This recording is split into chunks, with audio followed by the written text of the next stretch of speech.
The new update is here in Infinite Galaxy, allowing us to create the materials we want and reset our crew. Let's freaking go.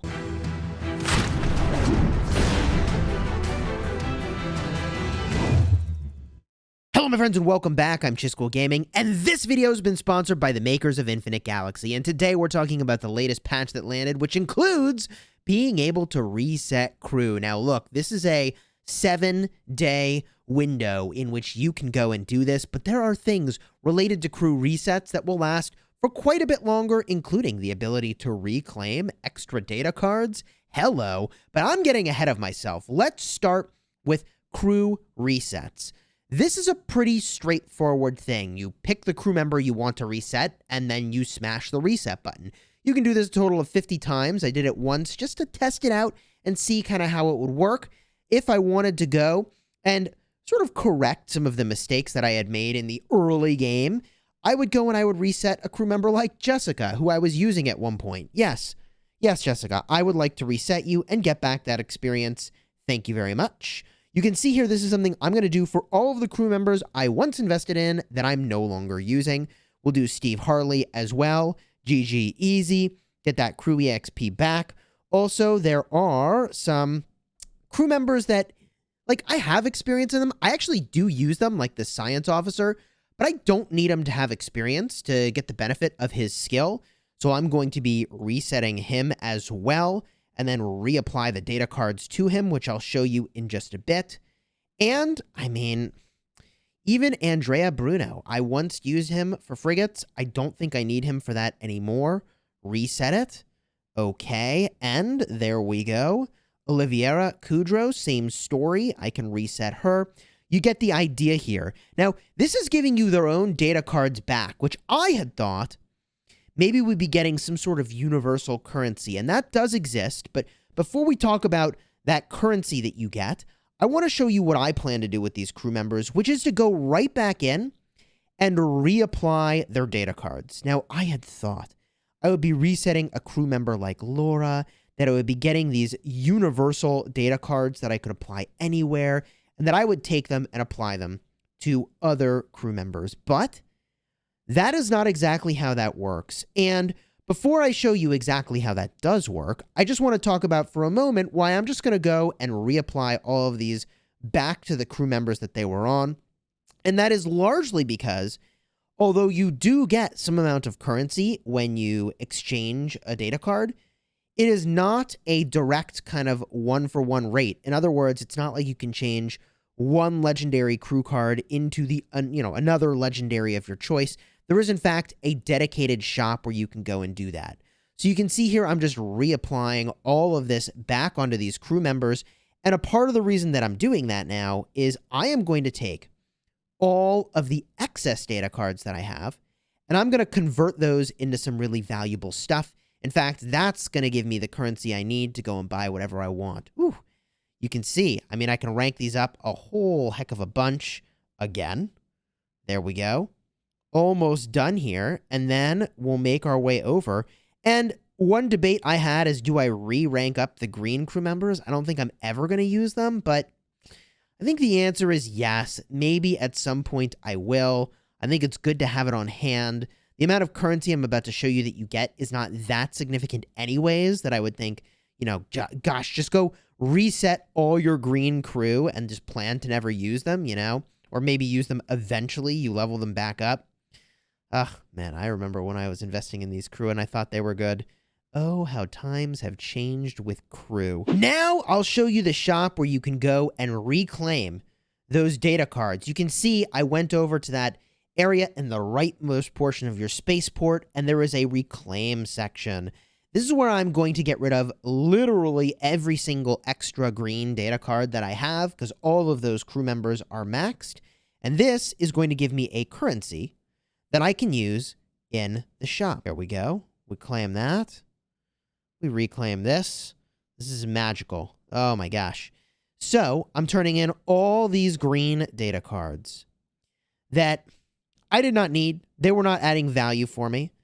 And I am going to be able to turn those into different things. And what I can turn it into is going to rotate. So if I go back to exchange over here, You can see that this is a shop that's going to reset with the VIP shop every week, presumably. And what's in here is going to change. So right now, I don't love what I see. I don't want the epic crew members. I don't want these blue crew members, really. The crew experience actually could be pretty good. That actually could be pretty valuable. I am going to wait, though, for when legendary crew members or epic crew members I care about show up in here. I'll have plenty of currency to work with. What I would caution you against is reclaiming your epic and blue and legendary cards. I don't think that's a good strategy. I generally don't think that's a good strategy. I'm exchanging the green ones because I have all those crew members maxed. Speaking of crew members, I'll go do a little bit of recruiting now. But otherwise, I would not recommend that you just burn your way through all of those cards that might at some point, like you might use them, you know? You know, like if you wanted to be pretty sneaky, you could go and you could reset all your crew members, exchange all your data cards for the blues and the greens you don't think you're going to use. But, man, what if you want to use them in the future? P.S. This was a pretty good rip. Blues, a couple legendaries. We'll recruit again here.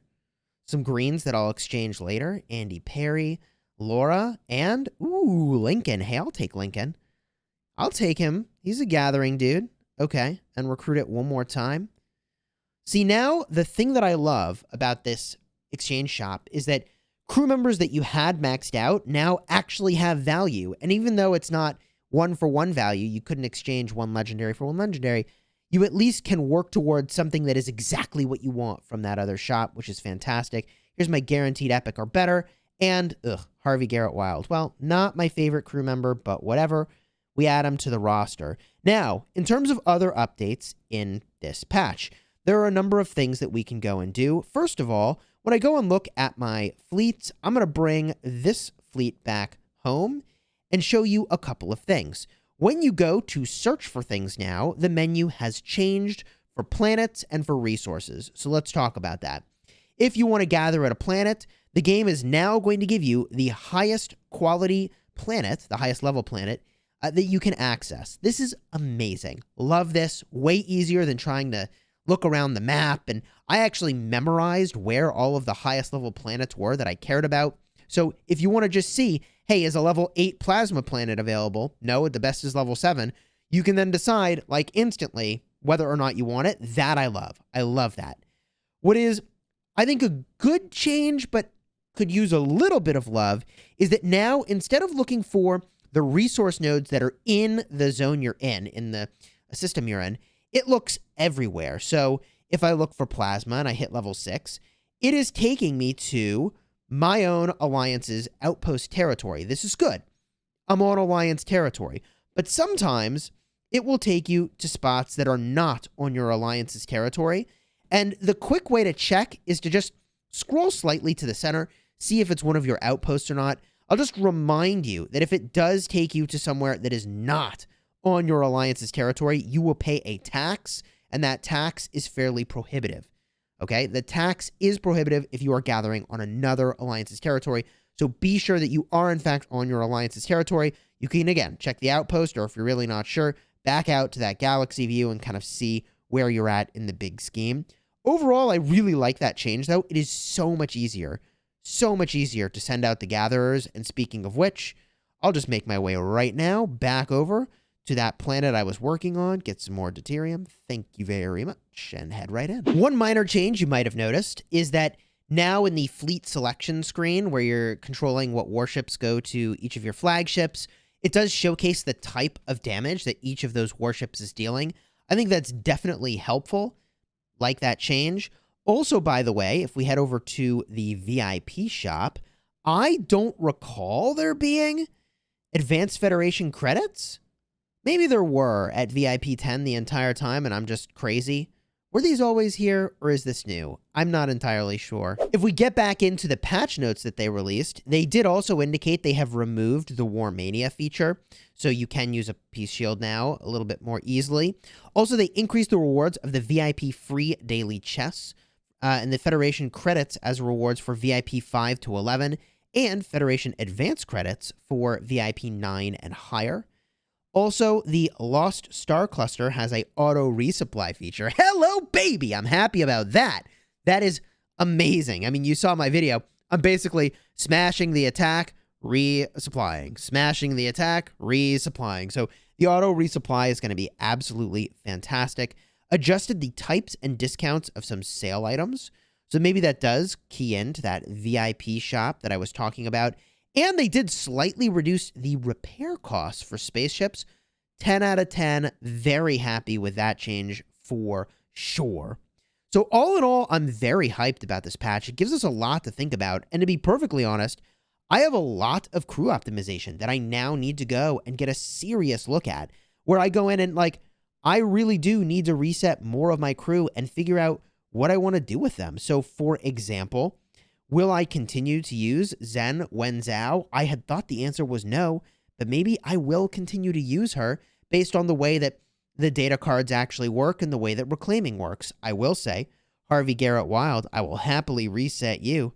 Thank you very much. I'll put his data cards back into him, but I will happily reclaim some of those levels. Yes, please. Also, Robbie Sunny Nicholas. I can use her. I don't have to have her leveled up. I will reset her as well. Hello, thank you. Yes, please. I mean, a level 10 epic, that's a lot of experience that I just recovered.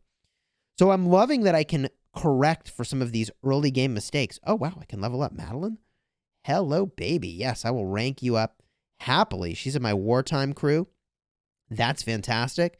And then those crew members that I just reset, I definitely want to get those skills back onto them, right? I'm still going to use these crew members, but I'll show you in my crews here in just a second. I'm still using them, but I don't need to have them have levels to get everything that I want here. All right, there we go. We have Robbie Sunny Nicholas back to where she was, and Harvey Garrett Wild.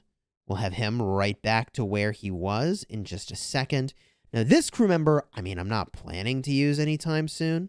Okay, when we go now to switch to my Peacetime Crew for research and also for shipbuilding, you can see that because I reset the crew members, it actually removed them from the lineup. So I'm going to switch to this lineup. I'm going to drop them back into here. Robbie Sunny Nicholas gets assigned. And also, it was the researcher, Kobayakawa. I drop him back in. Okay. In terms of the tech points that I have, I have all the tech points I need here for getting the maximum amount of warship building speed, which is perfect. So I can do exactly what I wanted to do with tech. Easy.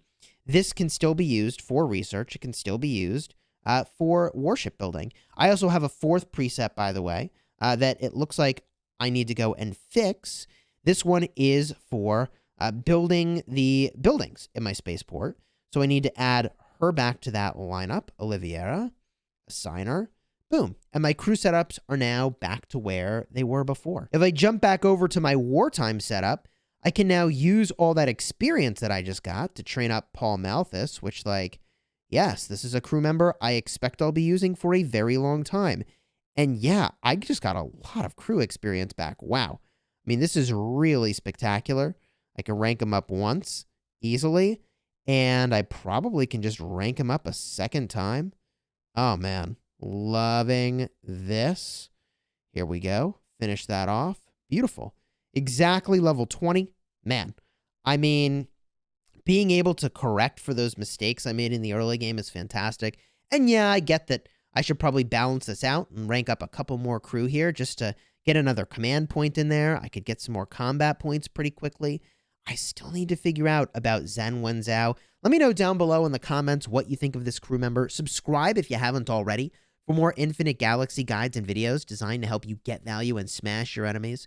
And until next time, you have fun smashing your nebula. And again, leave a comment also if there's anything else from this update that we missed.